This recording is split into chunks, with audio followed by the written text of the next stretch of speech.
ABD Villiers નહીં પણ alien ABD Villiers છે યાર. જેવો ગ્રાઉન્ડની અંદર પગ મૂકે ને બોલર ખોબ ખાઈ જાય કે બોલ કયો નાખો. ફિલ્ડર વિચારમાં પડી જાય કે ભાઈ કઈ બાજુ ફિલ્ડિંગ કરવું, કારણ કે કઈ બાજુ મારશે એનો કોઈ નક્કી હોતું નથી. જે 360 ડિગ્રી મારવાનો શરૂ કરે છે મિત્રો, વારો કાઢી નાખે છે યાર.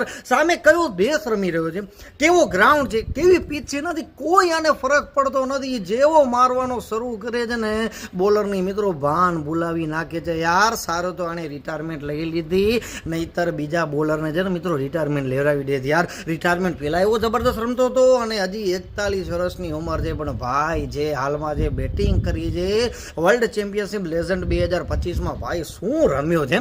3 સેન્ચુરી ફટકારી છે. બોલો, ઇંગ્લેન્ડ સામે મિત્રો 41 બોલમાં 100 રન કરી નાખ્યા, ટોટલ 116 રન માર્યા.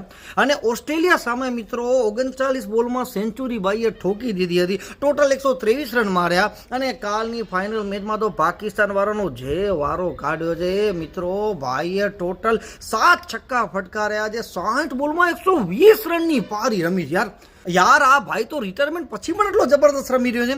કાલની મેચમાં મેન ઓફ ધ મેચ છે ઈ, અને આખી ટુર્નામેન્ટમાં મેન ઓફ ધ સિરીઝ પણ એબીડી વિલિયર્સ થયો છે યાર. શાહિદ અફ્રીદી કહેતો હતો કે ભાઈ કલકા દિન હमें યાદ રહે જાના ચાહીએ. ખરેખર ભાઈએ કાલનો દિવસ યાદ રખાવી દીધો. 16 ઓવરમાં તો મિત્રો 196 રન ચેસ કરી ગયા.